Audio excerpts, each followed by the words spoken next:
learn something that if you elicit any survey of Baltimoreans, any survey whatsoever, they will rank their two biggest concerns as education and public safety. And they vie for 1 and 2. It's number one, public safety is number one for huge segments. Education's number one for a very tiny segment of Baltimoreans that have kids that they're contemplating on putting into the public school system. So it really is dependent on who you ask. So for the overwhelming majority of folks, including students on the campus and people who live nearby, their number one concern is public safety. Number one concern. The lowest rated public servants in the entire city workforce, lowest rated. Anyone want to guess? Not teachers. It's the police. It's the police. Incredible to contemplate. Very difficult to convince my rank and file and union members of this fact. Because you see, they believe, I'm not sure if I'm outside the camera coverage area. Am I all right? Doesn't matter if I'm out in the hallway, I can talk from there.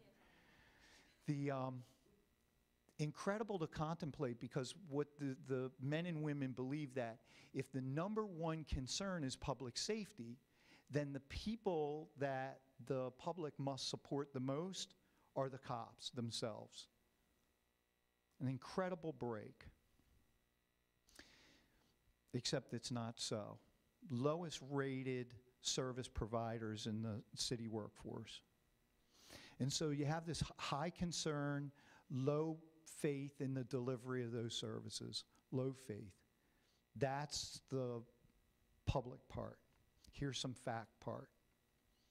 We could go around this room and I'm going to bet my pension, which is considerable now after 30 years, you can imagine.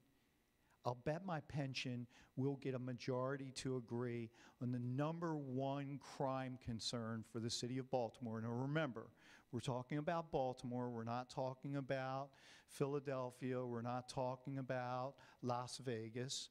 We're talking about Baltimore.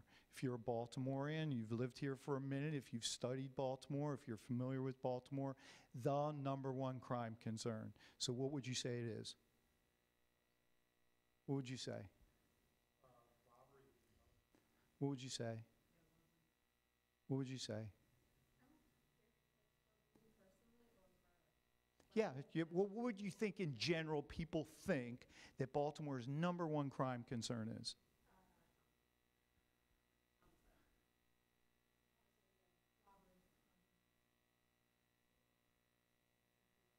Boy, my pension's in a little trouble here, so I'm going to stop.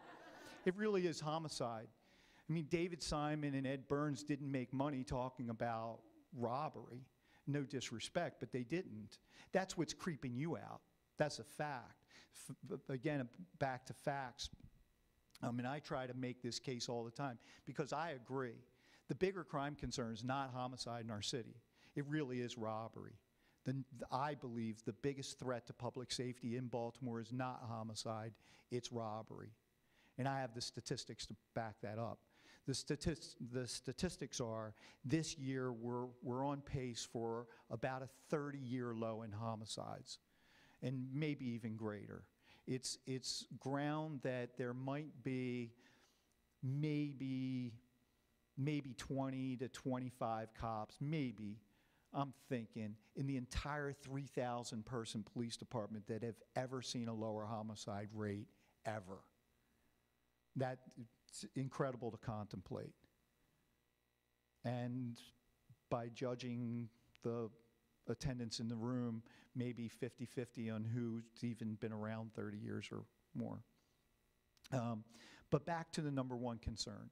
Back to the number one concern. This is an important part in where I am and why this whole force of where we are and this urban renewal and revitalization is so critical, and the work that you guys are doing is so critical, and how this, try to sew this together for you. I came to this job, remember you read my resume, right? And the last thing you read was Deputy of Operations. And indeed I was. I've come completely through the ranks. I started as a police cadet. I'm 19 years old. I held every single rank you could hold. Now, I'm not saying that by way of bragging.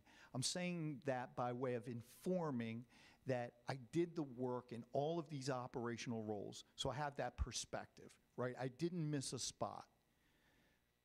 And as deputy of operations, and vying for this job, being interviewed for the job, I met with a panel selected by then Mayor Dixon, and I was interviewed by a few different panels. One was comprised of business leaders in Baltimore.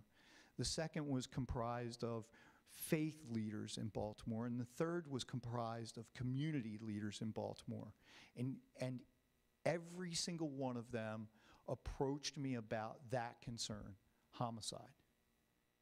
The business community's perspective was Woody Collins. Does anyone know Woody Collins from the business community?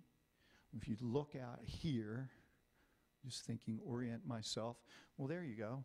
If you look out here, the name of his bank is on the side of that building across the street, okay? And so, pretty important dude in Baltimore, you'd agree. He and a few others were on the panel, and they said, look, Fred, you're a good talker. You're a passionate guy. We get it that you understand police work, but you have to understand this. We're running businesses here, and people are creeped out and scared about the murder rate.